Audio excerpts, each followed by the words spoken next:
সাবেক যুবলীগ নেতা রকিব হাসান মুরাদের বাড়িতে হামলা ও ভাঙচুর, আতঙ্কে রয়েছে তার পরিবার। ঢাকা মিরপুর পল্লবী থানার যুবলীগের সাবেক সাধারণ সম্পাদক রকিব হাসান মুরাদের মিরপুর ১১ নম্বর এলাকার পলাশনগরের বাড়িতে হামলা ও ভাঙচুরের অভিযোগ উঠেছে। রাজনৈতিক সংশ্লিষ্টতার কারণে তার পরিবারের ওপর টানা নির্যাতন চালানো হচ্ছে বলে অভিযোগ করেছেন মুরাদের পরিবার, প্রতিবেশী ও স্থানীয় জনতা।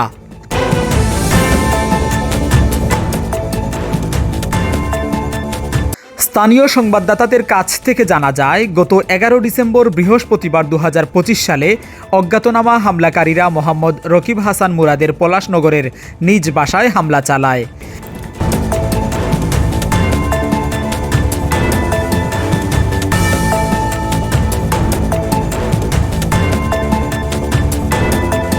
এ ঘটনায় এলাকায় ব্যাপক চাঞ্চল্যের সৃষ্টি হয়।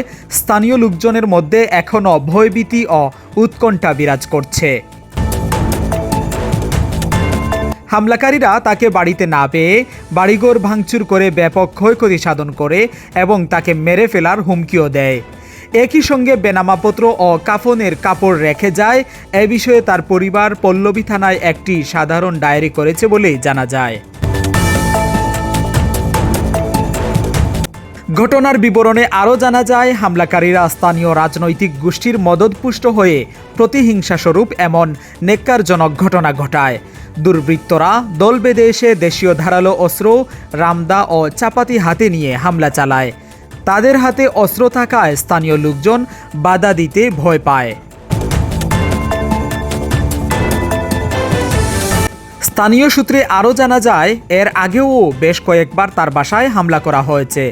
২০২৫ সালের ২০ ফেব্রুয়ারি তার নিজ বাসায় প্রথমে হামলা, তারপর ব্যাপক ক্ষয়ক্ষতি এবং অর্থ ও সম্পদ লুটপাটের অভিযোগ করেন মুরাদের পরিবার। পরবর্তীতে ১৬ সেপ্টেম্বর ২০২৫ সালে হামলাকারীরা পুনরায় মুরাদের বোন লুবনা রফিকের বাসায় হামলা চালায়। এতে মুরাদের বোন আহত হন এবং স্থানীয় হীরামুক্তি ক্লিনিকে চিকিৎসা গ্রহণ করেন।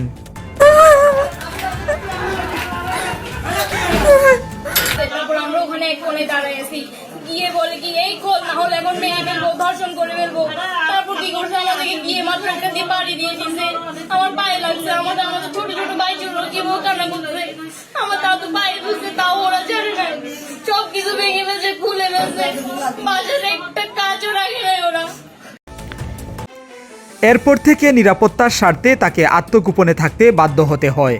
এক ঘটনার ফলে নারী ও শিশু সদস্যদের মধ্যে ব্যাপক আতঙ্ক ছড়িয়ে পড়ে।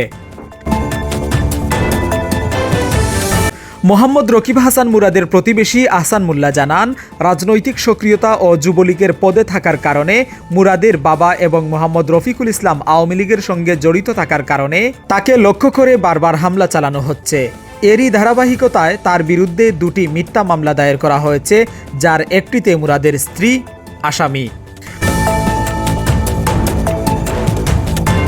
অভিযোগ করা হচ্ছে, স্থানীয় কিছু কথিত যুবদল নেতার নেতৃত্বে এসব হামলার ঘটনা ঘটেছে। পরিস্থিতি এমন পর্যায়ে পৌঁছেছে যে নিরাপত্তাহীনতার কারণে মুরাদের পরিবার চরম উদ্বেগ ও উৎকণ্ঠার মধ্যে দিন কাটাচ্ছে এবং আত্মগোপনে থাকতে বাধ্য হয়েছে।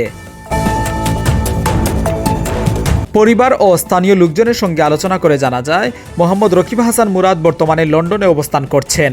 বাংলাদেশে একের পর এক হুমকি ও ভয়ভীতির কারণে তিনি দেশে ফিরতে পারছেন না। এ বিষয়ে ভুক্তভোগী পরিবার প্রশাসনের হস্তক্ষেপ ও ন্যায় বিচার দাবি করেছে। হামলাকারীদের চিহ্নিত করে আইনের আওতায় আনার জন্য প্রশাসনের কাছে বারবার অনুরোধ জানালেও তারা কোনো কার্যকর প্রতিক্রিয়া পাচ্ছে না বলে অভিযোগ করেন। বর্তমানে পরিবারটি চরম নিরাপত্তাহীনতায় ভুগছে। কাজল সরকার, ডেস্ক রিপোর্ট, ঢাকা।